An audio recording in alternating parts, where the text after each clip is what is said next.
नमस्कार, आदाब, सत श्री अकाल। चैट विद सुरेंद्र वत्स के नए एपिसोड में आप सबका बहुत बहुत स्वागत है। आज का एपिसोड हर किसी के लिए ज़रूरी है, स्पेशली उनके लिए जो डायरेक्ट सेलिंग को थोड़ा हल्के में लेते हैं।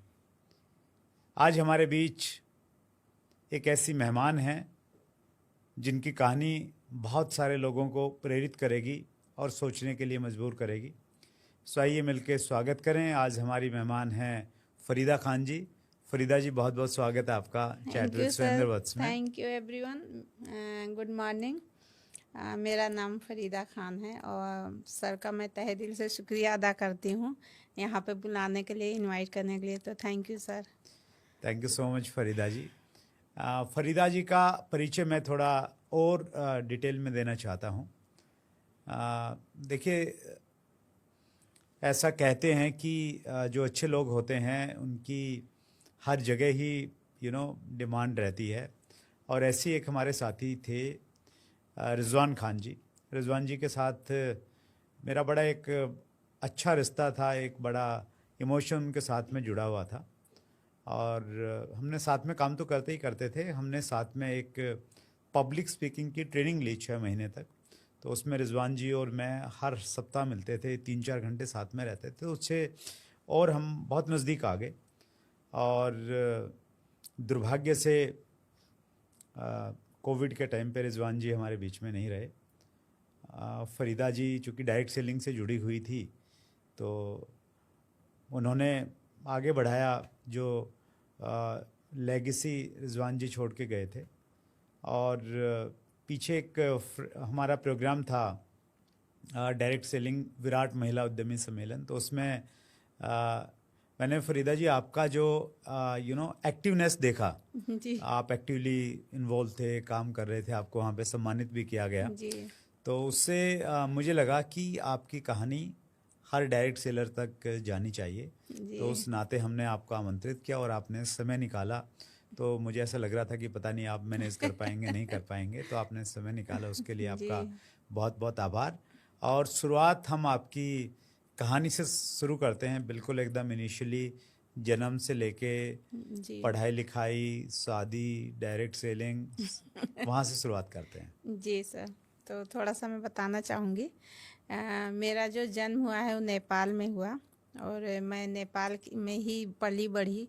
मेरा एजुकेशन जो है वो नेपाल और इंडिया दोनों से हुआ। और हम बहुत छोटे छोटे थे जब भी मेरे पापा की डेथ हो गई थी, और फिर मेरी मम्मी हमें संभाली। और प्रॉपर्टी की बात करूं तो इतना था कि मेरी मम्मी को कहीं जाना नहीं पड़ा था, उसी से हमें पाली। हम 6 बहन 2 भाई हैं, और सब कुछ ठीक ठाक चल रहा था। लेकिन एक जो कमी होती है पेरेंट्स की, वो कहीं ना कहीं मुझे ज़्यादा चुभती थी। इसलिए शायद मैं बहुत शाय रह गई, क्योंकि मैं अपने पापा से बहुत मतलब जुड़ी हुई थी। और वो चीज़ जो था वो मेरे आज तक मेरे अंदर था। और कोई भी मुझसे अगर ये बात करता था, कहीं के फादर का आता था, तो मैं वहाँ पे बता नहीं पाती थी। वहाँ पे पहले मेरे आँख से आंसू निकल जाते थे। लेकिन फिर जैसे हम बड़े हुए, तो इसलिए कहीं ना कहीं शादी के लिए भी मैं तैयार नहीं थी कि मैं मतलब करूं। लेकिन हर पूरी दुनिया में एक तो फैक्ट है कि शादी तो करनी ही पड़ती है। और उसके बाद में फिर मतलब शादी हुई और मैं दिल्ली आ गई नेपाल से। पहले हस्बैंड को बिल्कुल भी उनका फ़ोटो भी नहीं देखी थी मैं, क्योंकि मैं करना ही नहीं चाहती थी पूरी तरह से कि नहीं मुझे करना नहीं है। और उसके बाद में आई यही बस एक चीज़ मुझे जो सबसे अच्छा पूरे रिश्ते में लगा था। डिग्री तो चलो ठीक है, इंजीनियर थे, हर कोई बात करता था, तो इतना मुझे फ़र्क नहीं पड़ा था, क्योंकि पैसे से जो कमी है वो कभी भी मैं नहीं देखी थी।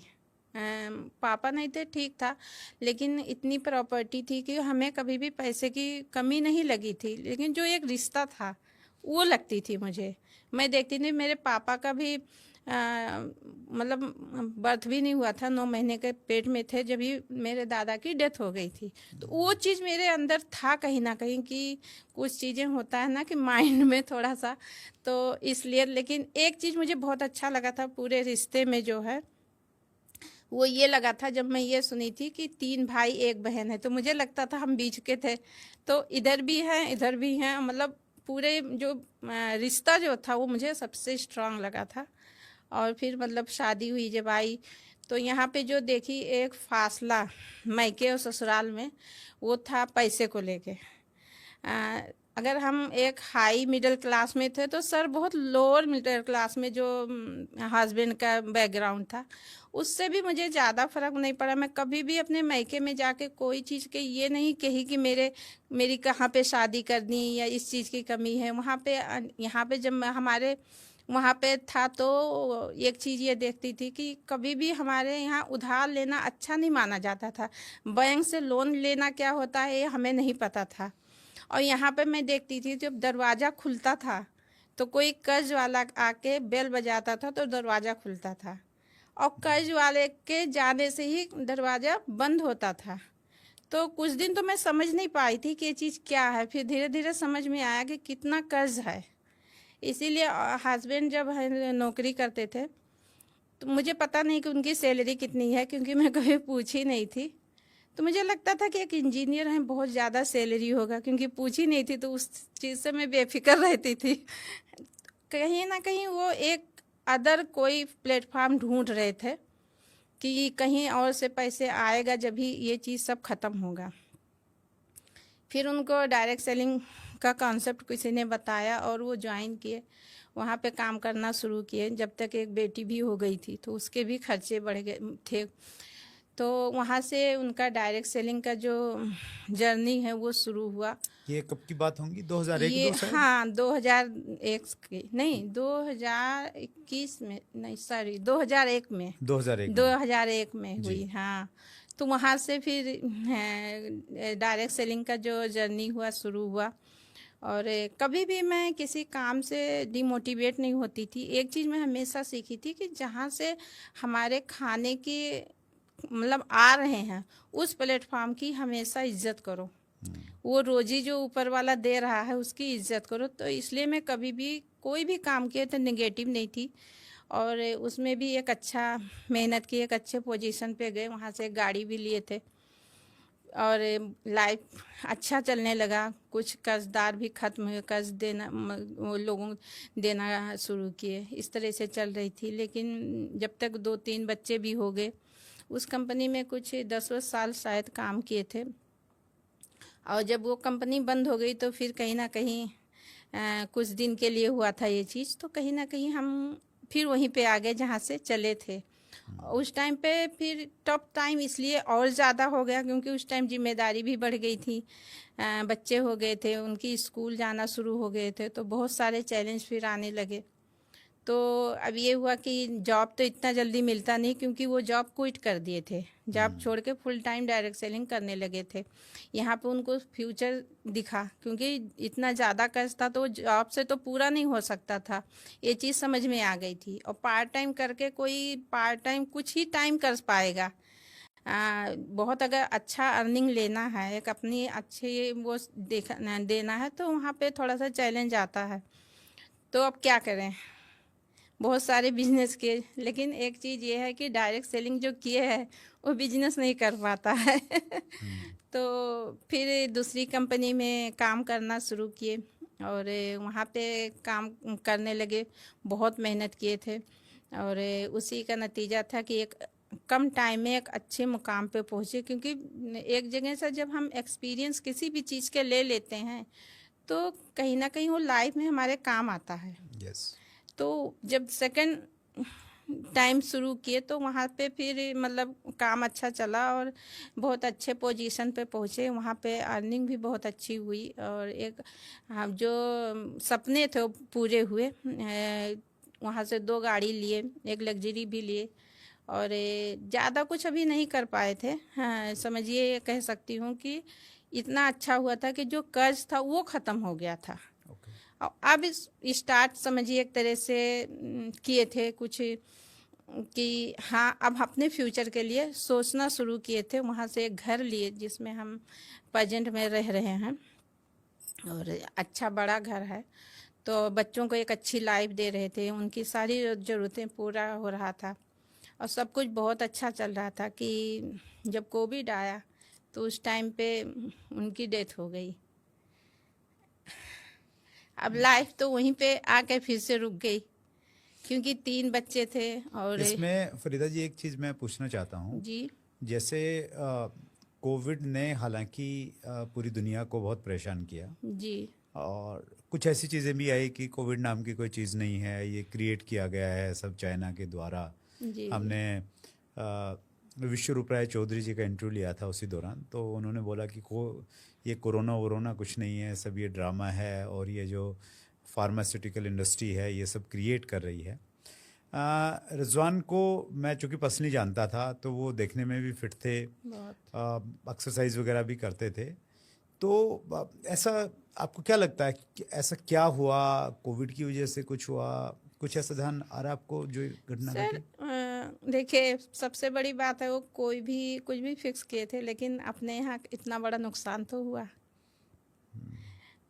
वो अगर मैं फिट रहने की बात करूँ तो 5 साल से उनको फीवर भी नहीं हुआ था और पहले उनको हेल्थ इशू रहते थे, लेकिन जब सप्लीमेंट पे गए तो उससे उनके हेल्थ बहुत अच्छी हो गई थी। अब तो जिम और ये सब भी वेट भी बहुत कम कर लिए थे, तो फीवर तो था।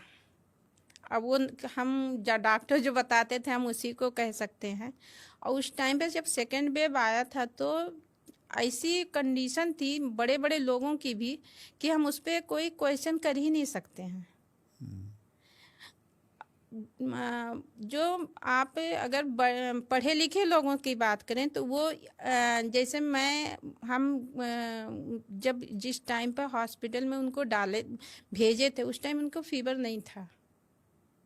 अच्छा, कोविड पॉजिटिव आ गया था, फीवर नहीं था? नहीं पॉजिटिव तो नहीं आया था क्योंकि टेस्ट ही नहीं हो रहा था। अच्छा, फिर हॉस्पिटल में क्यों लेके गए?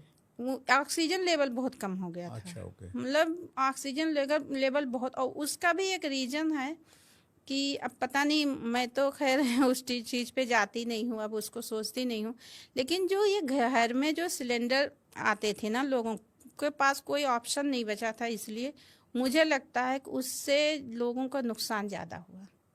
जो ऑक्सीजन के सिलेंडर आते थे घर पे जैसे हॉस्पिटल में लोगों को जगह नहीं मिल रही थी, तो जब ऑक्सीजन लेवल कम होने लगा तो घर पे लोगों को सिलेंडर लेके और वो ऑक्सीजन पूरा करने की कोशिश किया करते थे। जैसे मैं भी वो चीज़ की, क्योंकि ऑप्शन ही नहीं था उससे। अब वो सिलेंडर में ऑक्सीजन कौन सा है हमें तो नहीं पता था, तो वो चीज़ लेकिन करना पड़ा क्योंकि हम अपने घर पे किसी भी पर्सन को, चाहे वो किसी भी एज ग्रुप के हैं, तड़पते हुए नहीं देख सकते हैं। तो हम बहुत ऑप्शन सोचे। मेरी जो बड़ी बेटी है वो 18 साल की उसी साल हुई थी। हम बहुत पूरी रात सर्च करते रहते थे। कहीं से हमें ये भी पता चला कि कुछ लोग हैं जो आईसीयू का सेटअप कर रहे हैं, उसके लिए भी हम कोशिश किए, लेकिन वो हमें इधर पता चला उधर स्टॉक आउट हो गया। मतलब इतनी बुरी कंडीशन थी। ये 2021 में मार्च अप्रैल की बात है। अप्रैल में हस्बैंड की जब मेरी डेथ हुई उस टाइम पे मतलब बहुत बुरी हालत थी। हम जिस हॉस्पिटल में भेजे थे, नाम तो नहीं वो करना चाहूँगी जो भी था, लेकिन जितने लोग सुने सब मना किए थे, लेकिन ऑप्शन नहीं था, नहीं रोक सकते थे। कि मैं ये कहती कि उस टाइम पे आप ये सोचिए कि घर पे कुछ होता तो नहीं, मैं पूरी लाइफ मुझे निगलेक्ट करती कि मैं हॉस्पिटल भेज दी होती तो लोग ये चीज़ कहते हैं कि जैसे किसी को भी जब पता चलता कि जितने लोग हॉस्पिटल गए नहीं बचे। अब उस पर तो मैं कुछ नहीं कह सकती हूँ मैं तो खुद, लेकिन ये भी एक हकीकत है कि हम अपने घर पे किसी को, अपने फैमिली मेम्बर को घर पे तड़पता हुआ नहीं देख सकते हैं। हम हॉस्पिटल बना ही किस लिए है। तो मैं तो मानती हूँ कि इंसान की अगर लाइफ है तो कुछ ना कुछ तो हो जाता है कि आ ही जाते हैं। और उससे पहले जब दूसरी कंपनी में थे, जब डेंगू का इसी तरह से हुआ था, तब भी बहुत क्रिटिकल उसमें पहुंच गए थे हॉस्पिटल में, लेकिन ज़िंदगी थी तो वापस आ गए थे। तो इस चीज़ को तो मैं सोचती ही नहीं हूँ कि क्या कहें, लेकिन लोगों का जो ये क्वेश्चन रहता है तो वो तो मैं नहीं मानती हूँ। जी, रिजवान जी नहीं रहे, उसके बाद में ज़िंदगी में क्या बदलाव आया? बहुत सारी चीज़ें बदली। जब उनकी डेथ हुई, एक चीज़ देखी कि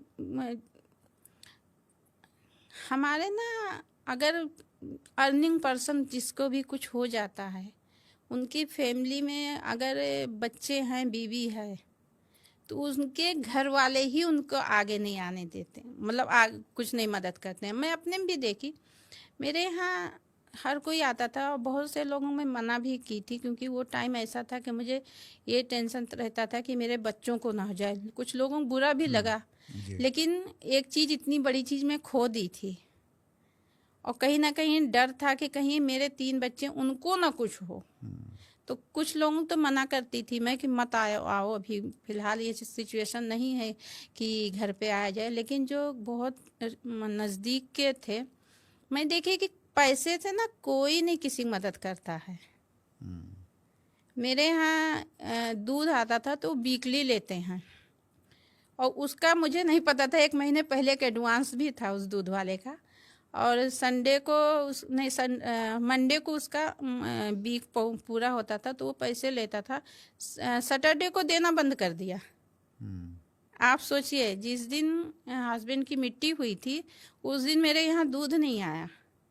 मेरी सिस्टर थी तो मुझसे कही कि, क्योंकि वो पहली बार मेरे यहाँ आई थी, तो मुझसे कही, तो मैं कि अब क्या करूँ, तो मैं खुद उसको फ़ोन करके कही, तो कहने लगा पैसा कौन देगा। मतलब आप सोचिए कि 1 दिन पहले ये चीज़ हुआ, घर के नीचे ही, ऐसे नहीं कि उनको पता नहीं था, वो दुकान घर के नीचे ही था, और वो पैसा वो नहीं दिया। तो मैं कि मैं दूंगी, आप दो। तो मतलब सारा खर्चा अगर निकल सकता है, क्या तुम्हारा रुकेगा? 970 रुपया। तो लोग ऐसे छोड़ देते हैं लोगों का साथ। वही चीज़ घर में भी होता है कि कहीं ना कहीं अगर ऐसे टाइम पे घर वाले छोड़ते हैं, सगे भाई की वाइफ को छोड़ देते हैं, हेल्प नहीं करते हैं। उसका एक रीज़न ये भी रहता है कि अगर आप के घर में मान लीजिए 10,000 आप कमा रहे हैं, और कहीं आपके भाई के यहाँ या बहन के यहाँ को होता है, तो इंसान करना चाहता तो भी नहीं कर पाता है। उसका एक रीज़न है कि वो अपना खर्चा कैसे निकाल रहा है उसको पता।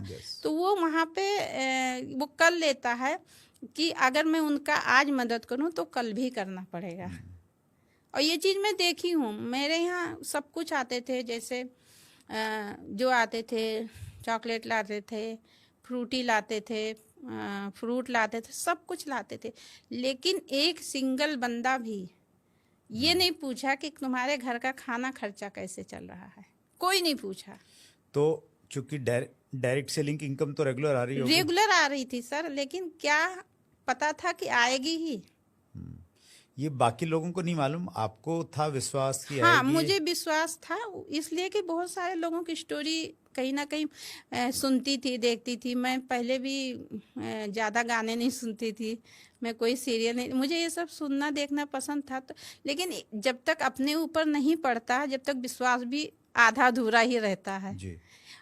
और वहाँ से हर तारीख के 10 तारीख को पे आउट आता है, तो आया था, लेकिन सामने वाले को कैसे पता कि आ ही रहा है। उनका फर्ज बनता था कि फर्ज वो बनता पूछे था हो। ऑफर करने का ना, जी। लेकिन आज तक कोई नहीं।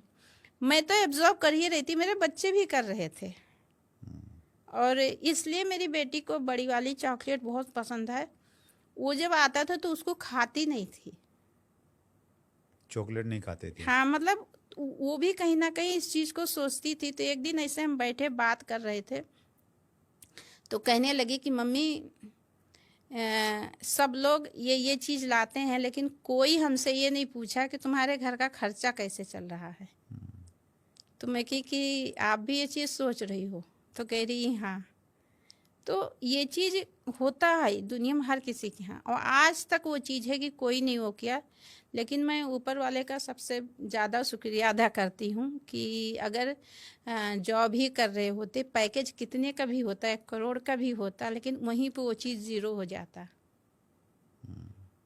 कम से कम ऐसे बिजनेस में थे कि वो आईडी मेरे उस पर मतलब 10 दिन के अंदर ही ट्रांसफ़र हो गई, और मुझे कहीं जाना नहीं पड़ा, कुछ नहीं करना पड़ा। पैसे आने लगे और हमारे में 4 महीना 10 दिन निकला नहीं जाता है।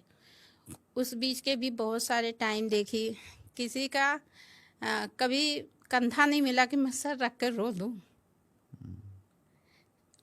बहुत सारी चीज़ें देखी, बस एक चीज़ समझ में आई थी कि मुझे अपने बच्चों को अपने मेहनत से पालना है। किसी का ना तो मुझे एहसान लेना है, ना किसी का दिया हुआ अपने बच्चों को खिलाना है। कभी नहीं निकली थी, कुछ नहीं की थी। मुझे घूमना पसंद नहीं, बहुत ज़्यादा शॉपिंग करना पसंद नहीं, लेकिन सब कुछ मैं पीछे कर दी और एक चीज़ सोच ली थी कि अपने बच्चों को मैं कभी भी किसी के सहारे नहीं छोड़ूंगी। मुझे सरकार से भी ऑफर हुआ। उस टाइम पर मैं निकलती नहीं थी, कुछ ये नहीं जानती थी कि आगे कितना कर पाऊंगी, क्योंकि बोलने ही नहीं जानती थी। आज तो यहाँ पे बैठ के इतना भी बोल रही हूँ, और नहीं तो मेरे लिए दुनिया का सबसे मुश्किल काम था बोलना। तो लेकिन तो वहाँ से सरकार के तरफ से मुझे जिसे कोविड में दे रहे थे 50,000 का ऑफर आया। 3 से 4 बार लेडीज को भेजे, लेकिन वहाँ पे सबसे पहला स्टेप मैं यही उठाई, मैं कि नहीं, ये पैसे को मैं उंगली नहीं लगा सकती हूँ। मैं किसी को बेच कैसे सकती थी, सौदा तो नहीं कर सकती थी ना। अगर सरकार चाहती तो जो आज ठीक है, नीड है सबको, लेकिन उसी पैसे का अगर चाहती तो पहले से इंतजाम कर सकती थी, और कितना घर बच सकता था। उस पे भी मुझे बहुत मेरे ऊपर प्रेशर पड़ा।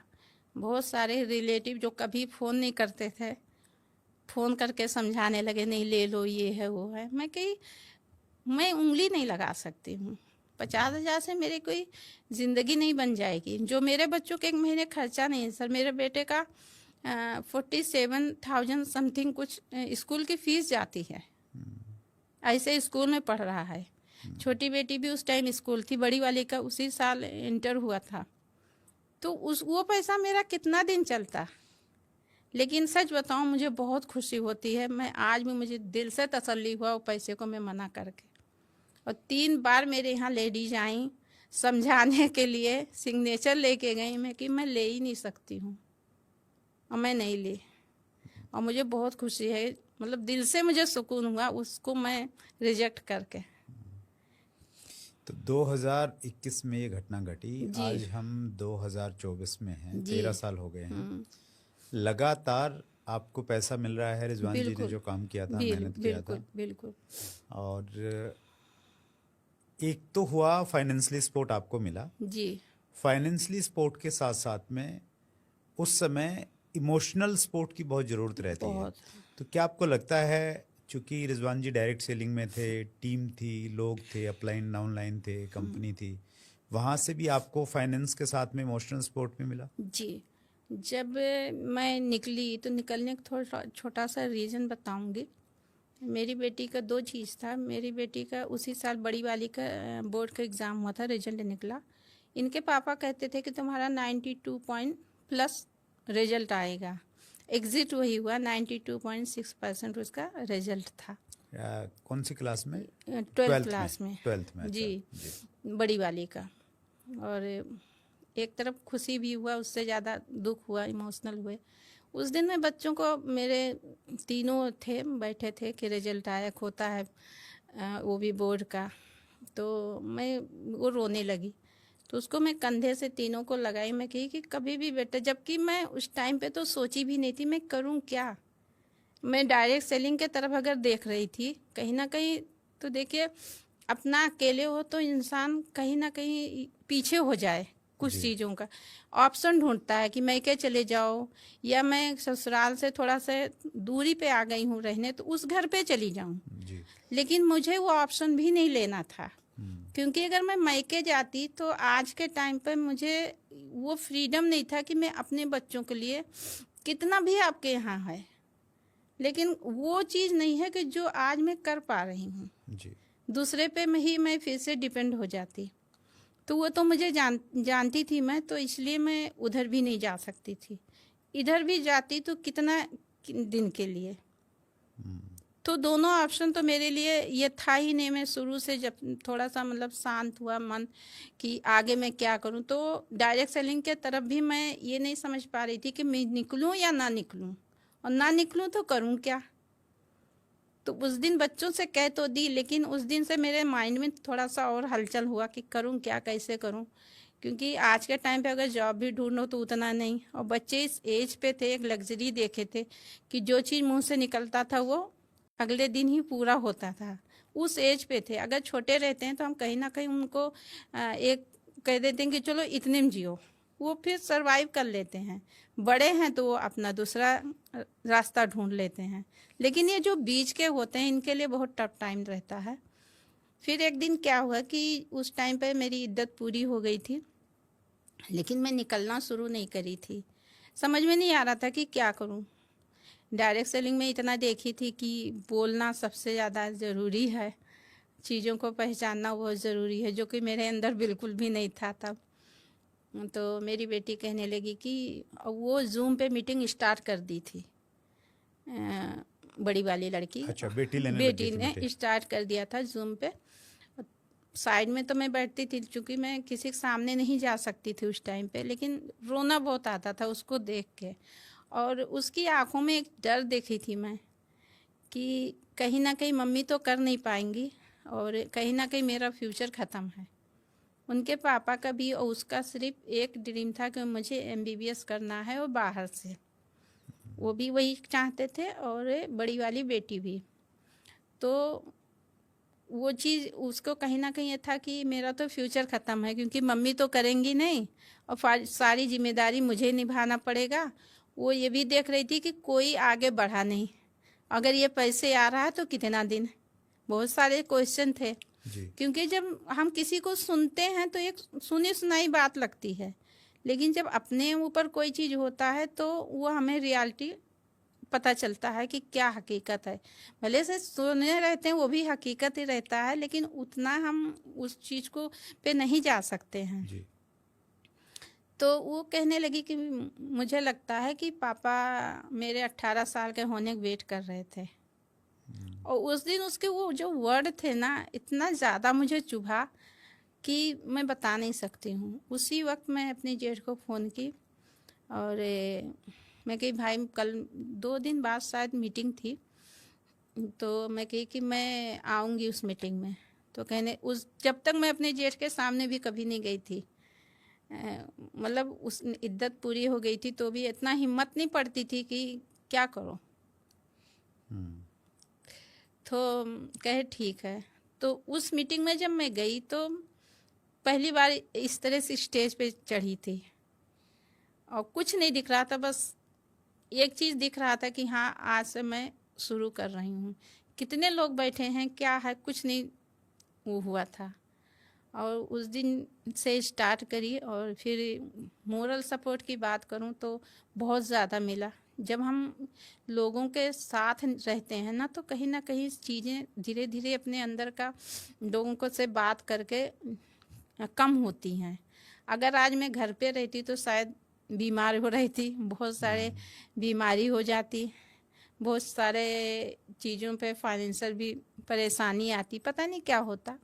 लेकिन उस दिन जब निकली तो मैं ये सोच के निकली थी कि मुझे करना है, और उसी दिन से मैं स्टार्ट कर दी।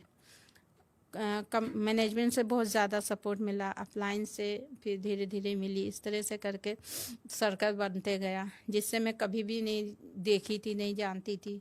उन लोगों से भी सपोर्ट मिला, तो बहुत सपोर्ट मिलता है। बच्चे अभी ठीक महसूस कर रहे हैं? बहुत बहुत खुश हैं बच्चे। और बेटी का मैं मतलब बहुत खुश होती हूँ। अभी आके 21 तारीख को ही फिर से गई है, एमबीबीएस कर रही है बाहर से। और सेकंड नंबर की जो बेटी है देहरादून में एक अच्छे कॉलेज में, वो भी ग्रेजुएशन अपना कर रही है, और बेटा उसी स्कूल में है जिसमें पहले था। तो बहुत अच्छा लगता है कि मैं अगर ये सब कर पा रही हूँ तो इसी एक जो ये डायरेक्ट सेलिंग है इसी की वजह से मैं कर पा रही हूँ। अपना भी अगर बिजनेस कर रहे हो तो शायद इतना सपोर्ट मुझे नहीं मिलता। जी। फरीदा जी, डायरेक्ट सेलिंग को लेके हालांकि चीज़ें भी बेहतर हो रही हैं गवर्नमेंट की तरफ से, डायरेक्ट सेलिंग के रूल्स भी आ गए हैं, बहुत सारे अच्छे एग्जाम्पल भी हैं जिन्होंने जी डायरेक्ट सेलिंग से अच्छी लाइफ को सेट कर लिया है। लेकिन उसके बावजूद भी इनिशियली जब डायरेक्ट सेलिंग में कोई व्यक्ति ज्वाइन करता है, काम करता है, शुरुआत में पैसा नहीं आता है, तो बहुत बार घर से ही विरोध स्टार्ट हो जी जाता है।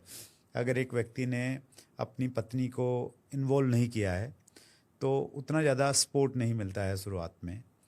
तो ऐसी महिलाओं को आप क्या कहना चाहेंगे, स्पेशली जी जो घर में उतना सपोर्ट नहीं कर पा रही हैं अपने हस्बैंड को? जी ये चीज़ मैं भी अपने पे भी कहना चाहूँगी। जब मेरे हस्बैंड करते थे तो कहीं ना कहीं वो चाहते थे कि मैं करूँ, लेकिन जो मेरा नेचर था उसलिए वो कभी सामने से कहे नहीं।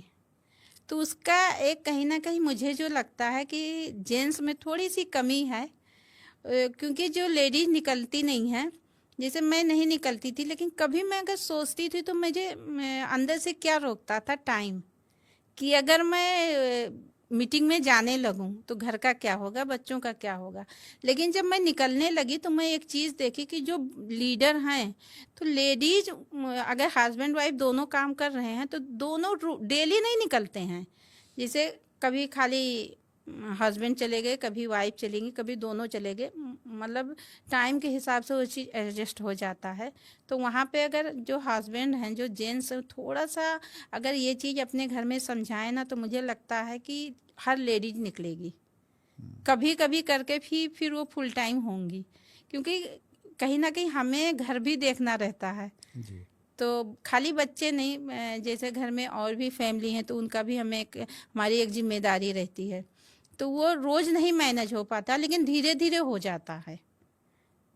तो मुझे लगता है कि जो जेंट्स है ना, डेली के नहीं, थोड़ा थोड़ा करके अगर निकालेंगे, जैसे कोई बड़ा इवेंट है, कहीं होम मीटिंग है, तो वहाँ पे लेके चले जाओ। कुछ नहीं तो छोटा सा 1-2 बार जाएं, लेडीज जो हैं वहाँ पे छोटा सा कोई डेमो दिखा दें, तो उससे कॉन्फिडेंस बढ़ता है। That's great. फरीदा जी, एक प्रश्न लेता हूँ मैं, और ये प्रश्न पूछा है राज रॉय बेंगलोर ने प्रश्न पूछा है। जी महिलाएं प्रभाव में आके जुड़ तो जाते हैं, लेकिन परिवार या समाज के दबाव से काम करने की सोच नहीं पाती। तो चूंकि आप खुद एक महिला रही हैं और आपने भी इन जी परिस्थितियों से आप गुजरे हैं, जी तो क्या कहना चाहेंगे आप? मैं यही कहना चाहूँगी, किसी भी आज के टाइम अगर देखा जाए तो लेडीज अगर जुड़ गई हैं या नहीं जुड़ी तो भी जुड़ना चाहिए। हम अपने बच्चों से कहते हैं बहुत प्यार करते हैं, या अपने पेरेंट्स से बहुत प्यार करते हैं, जेंट्स से ज़्यादा मैं इसको लेडीज़ को मानूंगी। तो अपने टाइम को अगर मैनेज करते हुए करेंगी, जैसे कोई भी फैमिली में है तो हम उन क्यों नहीं निकल पाते हैं, या कोई काम कभी जब से जॉब भी करी अगर लेडीज करती हैं तो भी उनके साथ टाइम का बहुत चैलेंज रहता है। लेकिन डायरेक्ट सेलिंग में शायद ये नहीं रहता है, हम टाइम को मैनेज करके करते हैं। जिस टाइम हमें टाइम मिला, अगर सुबह मान लीजिए मुझे 11 बजे का कहीं जाना है, तो सारा काम करके मैं 11 बजे फ्री हो जाती हूँ। या नेक्स्ट डे में 3 बजे कहीं जाना है तो मैं 3 बजे फ्री हो जाती हूँ। लेकिन जब हम जॉब पे जाते हैं तो 10 बजे जाना है तो जाना है, तो वो एक रूटीन बना रहता है, और इसके लिए हम रूटीन नहीं बनाते हैं। तो अगर ये एक रूटीन बना लें कि हमें नेक्स्ट डे कौन सा टाइम निकालना है। देखिए सुबह से शाम तक ऐसा होता है कि हम 2 घंटा निकाल सकते हैं, और धीरे धीरे करके उसको करें। कभी ऑनलाइन भी कर सकते हैं, तो हर लेडीज कर सकती है, लेकिन वो निगेटिव ना हो। उस चीज़ को ऐसे समझें कि जैसे हमें 3 टाइम खाने की ज़रूरत है, तो ये भी बहुत ज़रूरत है। अगर हम अपने आने वाले जनरेशन से प्यार करते हैं तो मुझे लगता है ये फील्ड में हर फैमिली में से एक पर्सन को होना चाहिए। तो अगर महिलाएं खुद समय निकाल लें, मैनेज कर लें, बिल्कुल लेकिन अब प्रश्न इनका ये है कि परिवार और समाज, उसका जो प्रेशर रहता है कई बार, जी, वो सपोर्ट नहीं मिल पाता है, तो उसके लिए क्या कर सकती है वही एक बता महिला? रही हूँ। देखिए परिवार क्यों नेगेटिव होती है, उसका रीजन है कि कहीं ना कहीं जो लेडीज होती हैं वो टाइम नहीं देती हैं, मुझे जाना है, लेकिन उनको उस चीज़ का मौका ना दो, तो कुछ दिन ये चैलेंज रहता है, उसके बाद में फिर ये मैनेज होता आता है। और समाज की बात करें तो सर, समाज तो कभी नहीं खुश होता है चाहे वो कोई भी काम आप करिए तो समाज नहीं, जब आप तरक्की कर लेंगे, एक मुकाम पर पहुंच जाएंगे, तो वही आपको अप्रिशिएट करते हैं। मुझे भी, मैं निकली तो बहुत सारे क्वेश्चन आए, और कि अगर आ रहा था तो क्यों निकली, हमारे में नहीं करा जाता, बहुत सारे लोग क्वेश्चन किए। मतलब कभी कभी तो मैं इतना डिप्रेशन में आ जाती थी, सोचती थी क्या करूं। आज भी कभी कभी होता है, लेकिन सिर्फ एक चीज मुझे याद रहती है, मैं क्यों निकली हूँ। पैसे तो आते, क्योंकि टीम बहुत बड़ी थी, कम आते ज़्यादा आते, लेकिन आते। तो इस चीज को ना भूलो, धीरे धीरे अपना करते रहो। वो चीज लाइफ के साथ हर में रहता। जॉब जो करती हैं, क्या उनके साथ नहीं चैलेंज आता है? तो उसको मत सोचिए कोई भी है। और मैं तो यही कहूँगी, जब अपना ये चीज़ सेट करो कि मैं क्यों आई हूँ, क्यों का जो अपने से क्वेश्चन का आंसर देंगी ना, तो मुझे नहीं लगता किसी के कहने पे तो कभी आना नहीं चाहिए। फैमिली भी, अगर मैं बात करूँ फैमिली में, तो वो भी कहीं ना कहीं सपोर्ट नहीं करती है, मुझे भी पता है। लेकिन जब हम उनको उस चीज़ को कहने का मौका नहीं देंगे, तो ये चीज़ थोड़ा सा कम हो जाता है। जी, thank you so much Farida ji. आपके कमिंग सून के इंटरव्यू पे किसी ने एक कमेंट किया था, नील शर्मा ने, आज के सेशन में ये समझ में आएगा कि हम सबको डायरेक्ट सेलिंग क्यों करनी चाहिए। तो मुझे लग रहा है कि सबको ये समझ में आ गया होगा। और रॉयल मनोज वर्मा ने लिखा था, फरीदा मैम को बुलाने के लिए धन्यवाद, बहुत से लोगों को कुछ नई प्रेरणा मिलेगी। जी। और आपकी जिस प्रकार की कहानी है और जिस भावना के साथ में, जिस सिंप्लिसिटी के साथ में आपने इसको दिल से बताया है, तो निश्चित रूप से ये लोगों के दिलों तक जाएगी। और हम लोग उम्मीद करते हैं कि आप इसी प्रकार से एक और बड़ा उदाहरण बनिए जी इंडस्ट्री बिल्कुल। के लिए। और रिजवान जी जहाँ से छोड़ के गए थे उसको आप आगे बढ़ा रहे हैं। जी। बच्चे भी बिल्कुल प्रेरित होंगे और आप बहुत सारी महिलाओं के लिए एक रोल मॉडल का काम कर रहे हैं। जी। आपने फरीदा जी समय निकाला। सभी व्यूअर्स की तरफ से दिल की गहराई से बहुत बहुत धन्यवाद। Thank you sir. Thank you so much. So ये थे फरीदा खान जी, जो इस चीज़ का उदाहरण है कि डायरेक्ट सेलिंग में पैसिव इनकम आती है, और न केवल मात्र इनकम आती है, आपको भावनात्मक रूप से भी बहुत ज़्यादा सहयोग मिलता है, सपोर्ट मिलता है। अगले मंगल